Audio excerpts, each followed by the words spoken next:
Hello friends, I am Prayastu Gupta from Kasanpur Powerhouse, Aligarh. This is my new YouTube channel. मैं आपको आज से class 12th UP board की हिंदी की classes provide कराऊंगा। छोटी छोटी क्लासेस रखेंगे, 10-10 मिनट की क्लासेस या 15-15 मिनट की जो भी पॉसिबल होंगी उस वजह से क्लासेस रखेंगे ताकि आप लोगों को भी कोई प्रॉब्लम ना हो। छोटी छोटी क्लासेस से ही हम बहुत आपका सिलेबस को हम कवर करेंगे, बाइंड अप। सो आप चाहें तो हमारे पास ऑनलाइन जो क्लासेस हम चलाएंगे यूट्यूब पे उससे भी पढ़ सकते हैं, और चाहें तो आप चाहें तो आप हमारे पास आके ऑफलाइन भी पढ़ सकते हैं। ऑफलाइन जो पढ़ेंगे आप, वो अगर आप पास के हैं, हमारे कासमपुर के पास ही रहते हैं, आसपास गांव, कासमपुर के आसपास गांव है, रामपुर है, या फिर क्या कहते हैं हमारे आसपास गांव है, उनसे भी आसपास पढ़ सकते हैं। और अब दूर के हैं तो आप हमारे ऑनलाइन को यूट्यूब चैनल को ज्वाइन कर ले, आपको बेहतर सीखने को मिलेगा, ये मेरा विश्वास है। सो फ्रेंड्स, आज से मैं हिंदी का स्टार्ट करूँगा पढ़ाना। So class 12th Hindi Hindi subject एक विषय ऐसा है हिंदी, जो बच्चे कहते हैं कि बहुत आसान है, बहुत आसान है, लेकिन जब हम एग्ज़ाम में जाते हैं तो पता चलता है कि अरे सब्जेक्ट जो हिंदी है, अरे हमने हिंदी को तो हमने पढ़ा ही नहीं। जब बच्चे लास्ट टाइम पेपर आते हैं तो कहते हैं अरे हिंदी हम तो सोच रहे थे बहुत आसान है, हम कैसे करें याद इसे हम कैसे करेंगे तैयार। सो बच्चों, आप हिंदी को हल्के में ना लें। हिंदी में फेल यूपी बोर्ड में सरकार ने कह रखा है बहुत सालों से कि हिंदी में फेल तो सब में फेल, और हिंदी में पास तो सब में पास। सो आप इस बात का ध्यान रखें कि हिंदी आपके लिए बहुत ज़रूरी है। आज से ही आप मेरे बताए हुए जो मैं पढ़ाऊँगा ऑनलाइन क्लासेस में, एक कॉपी और एक पेन लेके मेरे साथ बैठेंगे और उस क्लास को अटेंड करेंगे रोज़ कंटिन्यूअस, तो आपको बेनिफिट बिल्कुल ही मिलेगा। सो मैं आज आपको एक टाइम टेबल के ऊपर एक बात करूँगा, जैसे कि आप सुबह 4:30 से 5:30 बजे तक रिवीजन करें। सुबह आप 4 बजे करीब 4:30 बजे तक उठ जाए, 4:30 से 5:30 बजे तक रिवीजन कर लें। उसके बाद 6:30 से मैंने एक एग्जाम्पल लिया है। टाइम टेबल आपका फिक्स टाइम टेबल नहीं है, एक एग्जाम्पल ले लिया है मैंने। 6:30 से 7:30 बजे तक जैसे कि आप केमिस्ट्री की कोचिंग चली गई, फिर 7:30 बजे से वहीं से आप स्कूल निकल गए, फिर 2 बजे दोपहर को घर आए, फिर 3 से 4 बजे तक जैसे कि मुझसे जो हिंदी का हम कोचिंग करा रहे हैं, ऑनलाइन जो करा रहे हैं, आपका पढ़ा रहे हैं, उससे पढ़ लिए 3 से 4 बजे तक हिंदी को 1 घंटा जरूर दें। आप हिंदी को अपने पूरा दिनचर्या में 1 घंटा जरूर निकालें, चाहे आधा घंटा सुबह में ले लें, फिर आधा घंटा शाम में, लेकिन 1 घंटा जरूर हिंदी। 5 से 7 बजे तक फिर आप ऐसे फिर कोचिंग चले गए अपनी, जिसमें कि फिजिक्स हो सकती है, मैथ हो सकती है, बायो हो सकता है, इंटरमीडिएट के लिए बोल रहा हूँ। 7:30 बजे फिर हम कोचिंग से घर आ गए शाम को। उसके बाद फिर माइंड फ्रेश करेंगे, रिलैक्स बिल्कुल नॉर्मल रहेंगे। फिर 10 से 11 बजे तक रात के सेल्फ स्टडी 1 घंटा निकालेंगे। 1 घंटा ना निकाल पाए 15 मिनट निकालें, आधा घंटा निकालें, 10 मिनट निकालें, लेकिन निकालें जरूर सेल्फ स्टडी। हमें जो टीचरों ने पढ़ाया, स्कूल में पढ़े या हम जो भी पढ़े, उसको एक बार हम उसका वो करेंगे रिवाइज। फिर 11 बजे सो जाना है, नो टेंशन, नो कुछ भी, 11 बजे सो जाना। तो देखिए, हम इंटरमीडिएट हिंदी के ऊपर, सिलेबस के ऊपर हम चर्चा कर रहे थे, इंटरमीडिएट हिंदी के ऊपर। तो हिंदी का जो सिलेबस है बेटा, हिंदी बहुत आसान सब्जेक्ट है। हिंदी बहुत आसान सब्जेक्ट है, और इतना आसान है, आप अगर अब मुझसे पढ़ना आज से शुरू करेंगे तो अपने अरे सर इतना आसान सब्जेक्ट ये तो मैंने कहीं पढ़ा ही नहीं था हिंदी। तो देखिए बेटा, हिंदी सब्जेक्ट जो है इतना आसान है, मैं आपको नोट्स बनवाऊंगा बाकायदा, और आप मेरे बताए हुए नोट्स जो हैं एक कॉपी पेन लेके जरूर बैठें और धीरे धीरे चीज़ों को नोट करेंगे रोज़ 15 मिनट की क्लास में, तो बिल्कुल आपके नोट्स तैयार हो जाएंगे और बिल्कुल आप अच्छी तरीके से पढ़ेंगे। देखिए समझिए, हिंदी का जो आपका सिलेबस है, पाठ्यक्रम है, वो क्या है। हिंदी का पेपर आपका 2 खंडों में आता है, खंड का और खंड खा। खंड का में 7 प्रश्न होते हैं और खंड खा में भी 7 प्रश्न होते हैं। कुल प्रश्न 14 प्रश्न होते हैं। खंड का 50 अंक का होता है और खंड खा भी 50 अंक का होता है। कुल पूर्णांक हिंदी का 100 नंबर का पेपर होता है हिंदी का।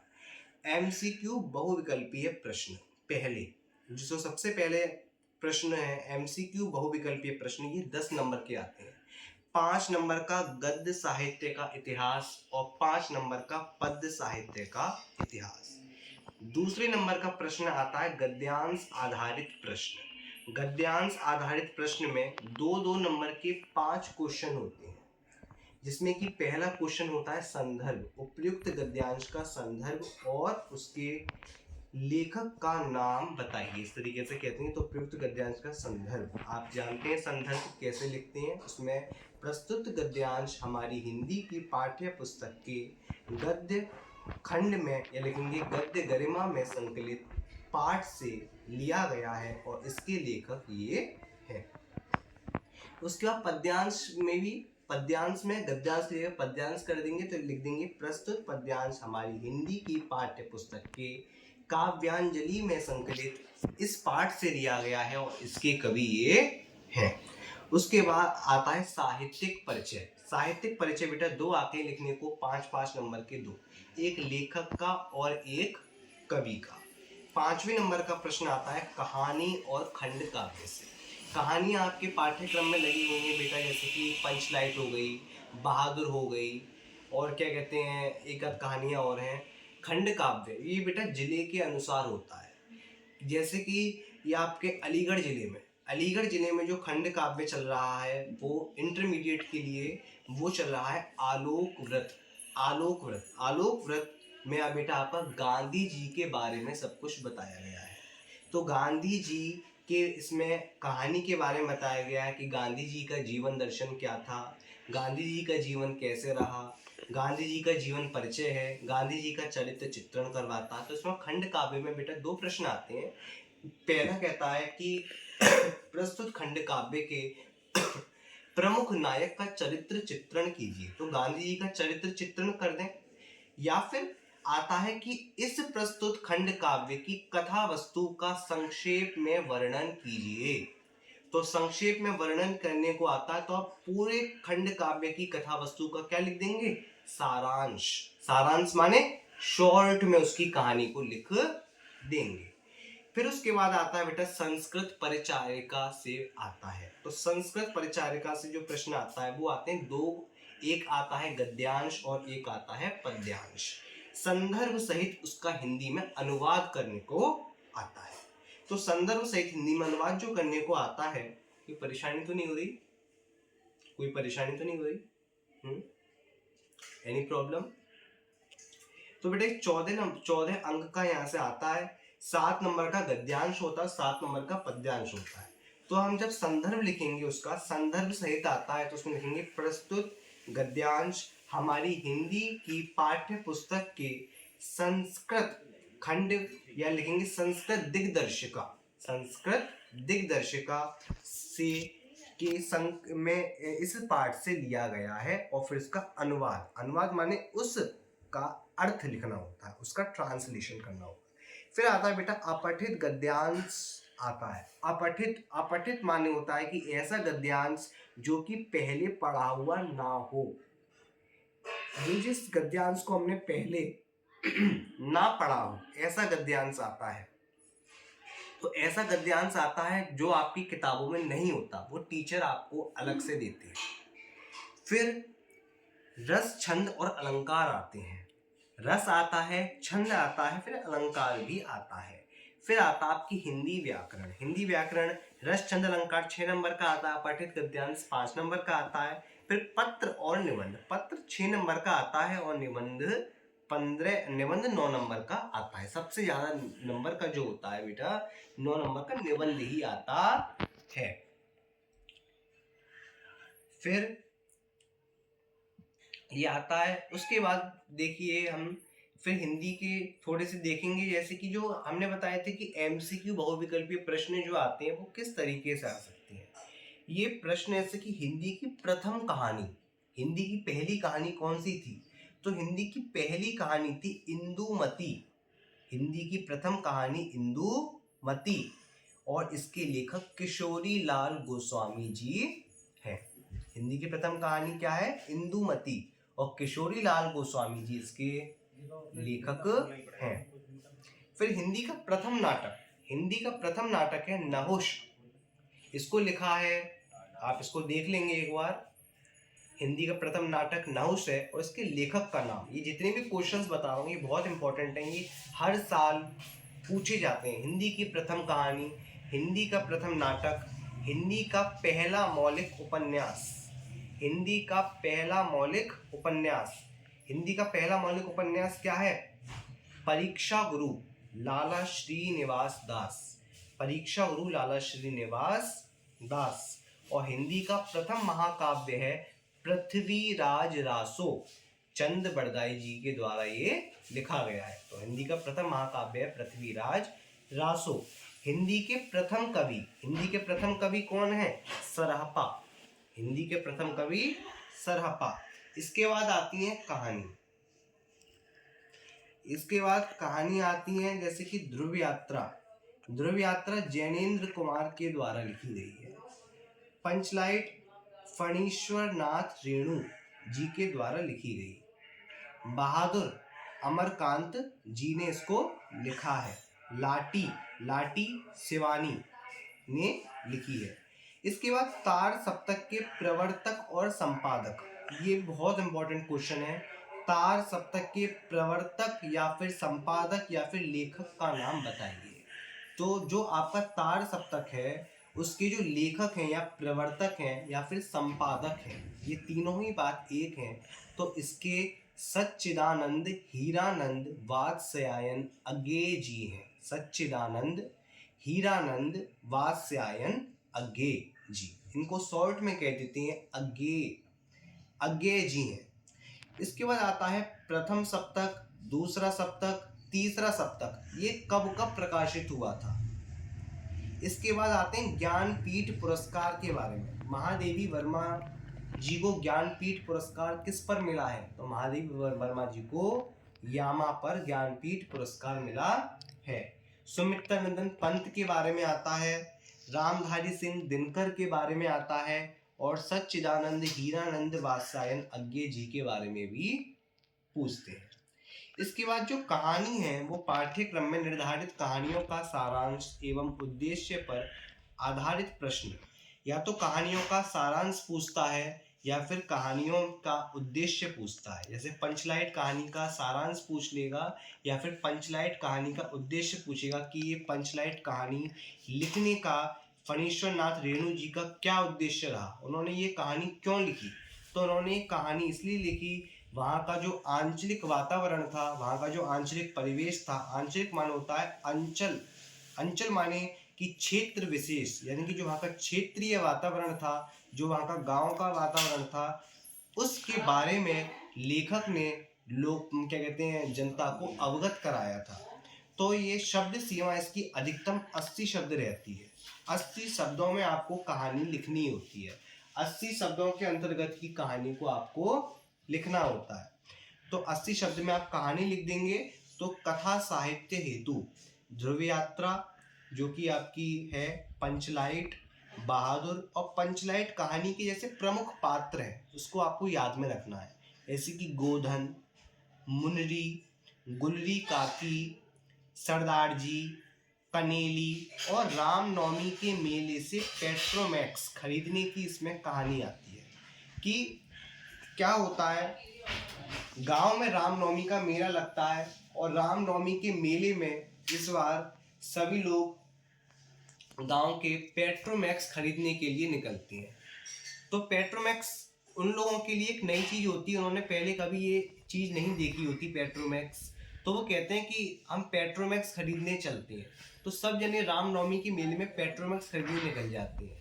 तो जब पेट्रोमैक्स खरीदने जाते हैं तो वो लोग कहते हैं कि अब ये पेट्रोमैक्स खरीद लाते हैं।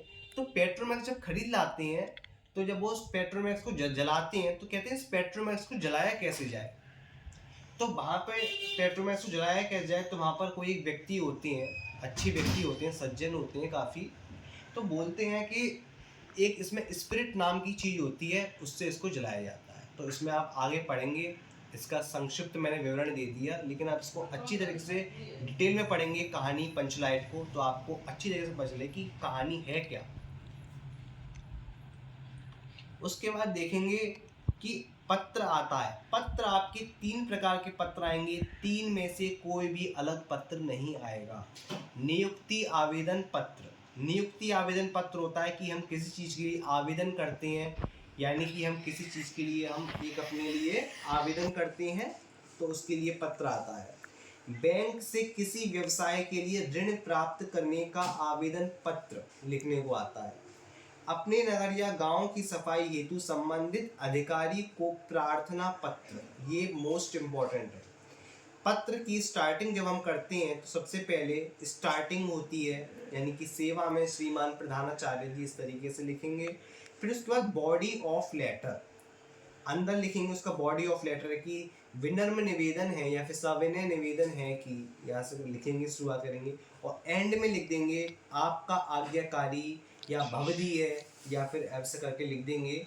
फिर लिख देंगे अपना नाम, या फिर नाम नहीं पूछेगा तो लिख देंगे का खा गा। अगर नाम लिखने के लिए कहा है तो नाम लिखेंगे, और नाम लिखने को नहीं कहा तो लास्ट में का खा गा लिख देते हैं।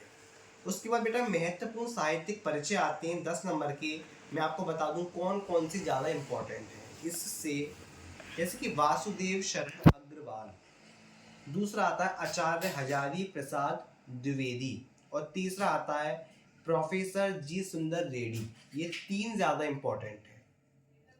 उसके बाद पद्य में, ये गद्य की बताई, पद्य की जो ज़्यादा इम्पोर्टेंट है वो है अयोध्या सिंह उपाध्याय हरिऔध, दूसरा मैथिली शरण गुप्त, तीसरा जयशंकर प्रसाद और चौथा महादेवी वर्मा।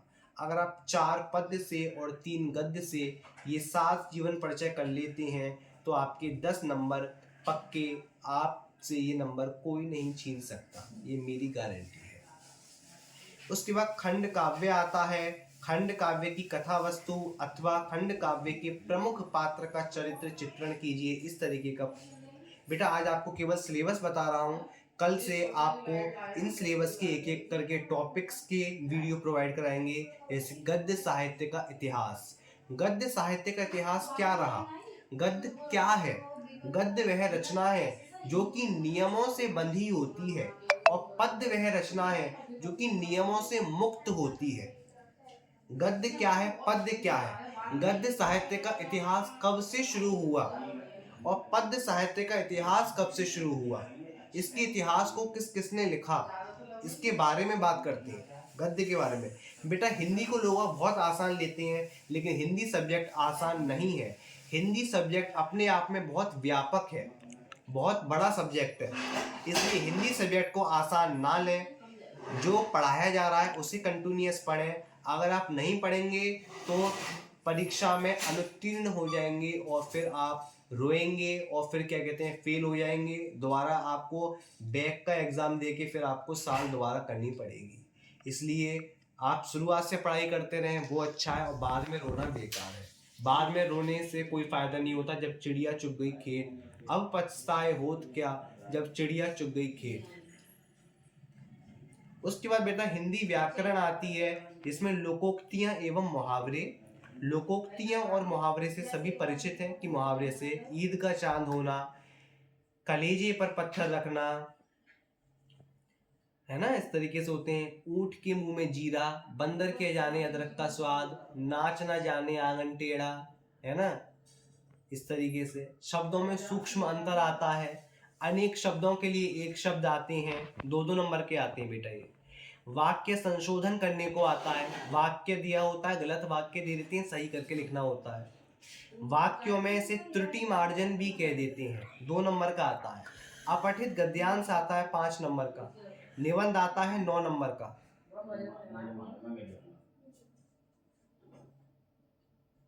इसके बाद बेटा 100% फिक्स टॉपिक्स के बारे में बता रहे हैं, जो कि हिंदी का 100 नंबर का पेपर है, जिसमें कि ऐसे टॉपिक हैं, आप कुछ करो या ना करो इन टॉपिकों को जरूर कर जाओ, जो बच्चे केवल पास होना चाहते हैं। केवल उन बच्चों के लिए है जो बच्चे केवल और केवल चाहते हैं कि हम पास हो जाए पेपर में। हिंदी के 100 नंबर के पेपर में से हमारे 35 नंबर आ जाए, 33 नंबर आ जाए, उन बच्चों के लिए बता रहा हूँ। लेखक का साहित्यिक परिचय ऐसा टॉपिक है जो कि बिल्कुल आना ही आना है। लेखक का साहित्यिक परिचय बेटा आएगा ही आएगा। कवि का साहित्यिक परिचय, कवि का साहित्यिक परिचय भी बेटा आएगा ही आएगा। कहानी, कहानी पेपर में आएगी ही आएगी 5 नंबर की।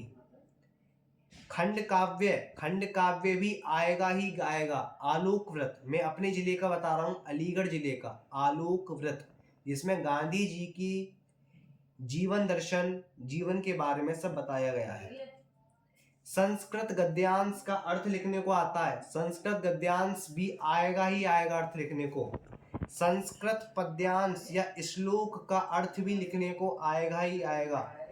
रस छंद एवं रस छंद और अलंकार बेटा आएंगे ही आएंगे। रस बेटा बहुत टफ नहीं है, हास्य रस, श्रृंगार रस, करुण रस, ये आएंगे। छंद में दोहा, चौपाई, सोरठा, रोला, कुंडलिया, इस तरीके की 4 छंद है बेटा। इनकी परिभाषा, लक्षण, उदाहरण तैयार कर लोगे, 6 नंबर यहाँ से तैयार हो जाएंगे। अलंकार तैयार कर लो, अनुप्रास, यमक, श्लेष, उपमा, उत्प्रेक्षा तैयार कर लो। अब देखिए बताते हैं strategy for preparing the syllabus. Hindi के सिलेबस को तैयार करने के लिए हमारी क्या स्ट्रेटेजी होनी चाहिए। तो देखिए जुलाई, अगस्त, सितंबर, अक्टूबर, ये 4 महीने ऐसे हैं जो कि आपके पढ़ने के लिए हैं केवल। उसके बाद नवंबर, दिसंबर, जनवरी, ये 3 महीने ऐसे होते हैं जिसमें कि आपको रिवीजन करना होता है। रिवीजन के साथ साथ जो टीचर आपको पढ़ा रहा है, जिसके पास आप भैया के पास, दीदी के पास जा रहे हैं पढ़ने, तो आपके वो टेस्ट ले सकते हैं, छोटे छोटे टेस्ट ले लेंगे। 10 नंबर के, 20 नंबर के टेस्ट ले रहे हैं, वो अपने पास बिठा के समझा रहे हैं, कुछ टेस्ट ले लेते हैं, छोटे छोटे टेस्ट, तो वो रिवीजन कराएंगे आपका, सुनेंगे, टेस्ट लेंगे। तो नवंबर, दिसंबर, जनवरी बेटा टेस्ट में चली जाएगी। ठीक है। जनवरी बेटा, दिसंबर और जनवरी में प्री बोर्ड एग्जाम्स हो जाते हैं। दिसंबर और जनवरी 2 महीने ऐसे होते हैं जिनमें कि क्या होते हैं, प्री बोर्ड एग्जाम्स होते हैं। प्री बोर्ड एग्जाम्स टफ नहीं होते, बहुत आसान होते हैं। क्या होता है प्री बोर्ड एग्जाम्स में, बोर्ड जैसा ही पेपर क्या दे देते हैं, स्कूल वाले बना के देते हैं, ताकि बच्चा सीख सके कि क्या कहते हैं, हमें बोर्ड में जाके कैसा लिखना है। तो उसमें प्री बोर्ड होता है। ठीक, बहुत आसान होता है, कुछ नहीं होता, प्री बोर्ड। उसके बाद फरवरी में क्या होता है, एग्जाम्स होते हैं, पेपर, बोर्ड के पेपर होते हैं। बोर्ड के पेपर बेटा वैसे ही पेपर है जो आप ऐसे स्कूल में पेपर देते हो, वैसे बोर्ड के पेपर देने हैं। एक सेंटर पड़ता है आपका बोर्ड का, जैसे हाई स्कूल में होता था, वैसे इंटरमीडिएट में एक सेंटर जाएगा, पेपर देने होते हैं। बस आप अपनी आज से ही एक पर्सनल हिंदी की कॉपी अलग से तैयार कर लीजिए। मॉडल पेपर खरीद लाइए, मास्टरमाइंड या अवतार का, जो भी आपको अच्छा लगे वो खरीद लाइए। किताब आपके पास हो तो बहुत अच्छी बात है। अपने पास ब्लू ब्लैक पेन, पेंसिल अच्छी तरीके से रखिए। 1 घंटा हिंदी के लिए अवश्य दें, पढ़ें रोज। स्कूल की फेयर हिंदी की कॉपी में सर जो आपके नोट्स बनवा रहे हो उस पर भी ध्यान दें कि सर हमें क्या नोट करवाते हैं चीज़ें, या सर ने कुछ इंपॉर्टेंट बताया हो, क्योंकि सर एक्सपीरियंस होते हैं, उन्हें पता होता है कि किस तरीके से पेपर आता है, तो वो कुछ ऐसी चीज़ें बता देते हैं महत्वपूर्ण, जो कि वो डिफरेंट बिल्कुल डेफिनेटली फंसती हैं पेपर में। इस तरीके से आपको बेटा पाठ्यक्रम तैयार करना है। और आपको बता देते हैं कि हिंदी इतना ही बताते हैं आज के पेपर में, इतना ही बताते हैं आज की वीडियो लेक्चर में। और फिर कल बताएंगे आपको, एक एक करके बताएंगे आपको, जैसे कि हिंदी गद्य क्या होता है, हिंदी पद्य क्या होता है। उसके बाद महत्वपूर्ण गद्यांश की व्याख्या करने को आती है बेटा, रेखांकित अंश की व्याख्या करने को आती है, जैसे कि वासुदेव शरण अग्रवाल का राष्ट्र का स्वरूप पाठ की व्याख्या करने को आएगी। आचार्य हजारी प्रसाद द्विवेदी के अशोक के फूल, भाषा और आधुनिकता प्रोफेसर जी सुंदर रेड्डी के पाठ की व्याख्या करने को आती है। पद्य में पद्यांश की व्याख्या करने को आती है। पवन दूतिका अयोध्या सिंह उपाध्याय हरिऔध जी की, इसमें पवन दूतिका में राधा जी पवन के माध्यम से यानी कि वायु के माध्यम से पवन को क्या बनाती हैं, एक संदेश वाहक बनाती हैं। कहती हैं कि हे पवन, हे दूतिका, तू श्री कृष्ण के पास जा और मेरे इस संदेश को बता कि मैं श्री कृष्ण के श्री कृष्ण के विरह से इतनी व्याकुल हूँ कि मेरे आँखों से ये अश्रुधारा प्रवाहित हो रही है। मैं अपने प्रियतम श्री कृष्ण के बिना नहीं रह पा रही। उन कृष्ण को भी जाके संदेश प्रदान कर। केकई के अनुताप में मैथिली चरण गुप्त जी ने रामायण का थोड़ा रामचरितमानस का भाग लिया है। बताया है कि केकई ने अपने राम जैसे पुत्र को अपने हृदय से लगाया करती थी और राम जैसे अपने ऐसे हृदय से लगाए हुए पुत्र को कैसे उन्होंने वनवास दे दिया। क्या उन्हें दया नहीं आई? उन्होंने कैसे वनवास दे दिया? उनका मन कैसे विचलित ना हुआ? श्रद्धा मनु के बारे में बताते हैं जयशंकर प्रसाद जी। श्रद्धा और मनु तब की कहानी है जब इस पृथ्वी पे कुछ नहीं था और इस पृथ्वी पे श्रद्धा और मनु ही थे। जब मनु की नज़र श्रद्धा पर पड़ी तो मनु ने देखा कि श्रद्धा कितनी रूपवती है, कितनी सुंदर है। तो श्रद्धा और मनु ने इस संसार की रचना की, इस संसार को बनाया। तो कहा जाता है कि श्रद्धा और मनु से ही आज हमारी पीढ़ी चल रही है। श्रद्धा और मनु से ही आज हमारा संसार कायम है और इस संसार में अभी सब लोग भर गए। गीत आते हैं महादेवी वर्मा के चिर सजग आंखें उनीदी, इस तरीके के गीत बताते हैं महादेवी वर्मा जी। महादेवी वर्मा जी के काव्य में महादेवी वर्मा जी को पीड़ा की गायिका कहा जाता है। महादेवी वर्मा के काव्य को कहा जाता है पीड़ा की गायिका। महादेवी वर्मा ने विरह, जैसे मीरा ने अपने काव्य में श्री कृष्ण के विरह से व्याकुल रही बेचारी, रोई तड़पी, गली गली में घूमी। ऐसी महादेवी वर्मा जी भी अपने प्रियतम श्री कृष्ण के विरह में व्याकुल हो के उन्होंने भी गीत गाए। और जब उन्होंने गीत गाए तो आप उनकी जब काव्य को पढ़ेंगे, उनके गीतों को पढ़ेंगे, व्याख्या को समझेंगे, तब आपको पता चलेगा कि महादेवी वर्मा जी के काव्य में कितनी पीड़ा है, कितना दर्द है, कितनी व्याकुलता है। नौका विहार के बारे में सुमित्रानंदन पंत जी ने बहुत ही सुंदर और मनमोहक वर्णन किया है। बेटा इतना बताया हमने, कहानी के बारे में भी बता दिया आपको। संस्कृत खंड के गद्यांश आगे बताएंगे, लोकोक्ति मुहावरा सब बता दिए। निबंध के बारे में भी जब बताएंगे, एक बता दे रहे हैं जैसे कि प्रदूषण पर निबंध बहुत आता है, बेरोजगारी पर निबंध ज़्यादा आता है, विज्ञान वरदान है या फिर अभिशाप है, विज्ञान के चमत्कार, विज्ञान के बढ़ते चरण, इस तरीके से बहुत पूछा जाता है। जनसंख्या वृद्धि की समस्या, जनसंख्या विस्फोट क्यों हो रहा है, जनसंख्या दिन प्रतिदिन क्यों बढ़ रही है, इसे कैसे रोका जाए, इस पर कैसे रोकथाम करी जाए, ऐसे कौन से उपाय हैं जिससे जनसंख्या वृद्धि को रोक सकते हैं, इसके बारे में भी हम बहुत कुछ जानते हैं निबंध के बारे में। 9 नंबर का निबंध आता है तो कम से कम आपको 2 या 3 पेजों का निबंध लिखना होगा। एक निबंध भी बहुत इंपॉर्टेंट है, 5वें नंबर का निबंध आता है आतंकवाद की समस्या और समाधान। आतंकवादी हमारे देश में कितने बढ़ते जा रहे हैं। पाकिस्तान से लोग आ रहे हैं और हमारे देश पर क्या कर रहे हैं, आक्रमण कर रहे हैं, हमारे देश पर आतंकियों का हमला हो रहा है। ये कितनी बड़ी समस्या बन गई है और इस समस्या से बचने के लिए हमें क्या क्या समाधान करना होगा, इसके बारे में हम निबंध भी तैयार करेंगे। तो बेटा कल से हमारे छोटे छोटे वीडियो लेक्चर्स होंगे, इसमें हम व्याख्या समझाएंगे। हम अशोक के फूल, राष्ट्र का स्वरूप, बहुत सुंदर सुंदर व्याख्या है, आराम से पढ़ाएंगे। हमारी यूट्यूब चैनल के साथ स्टे कनेक्टेड रहें, देखते रहें। 15-15 मिनट की जो वीडियोज़ हैं अच्छी तरीके से आपको अवश्य ही लाभ होगा। प्रयास्तु गुप्ता के साथ जुड़े रहें। Okay, thanks for watching my YouTube channel. Like, comment and subscribe our YouTube channel. Okay.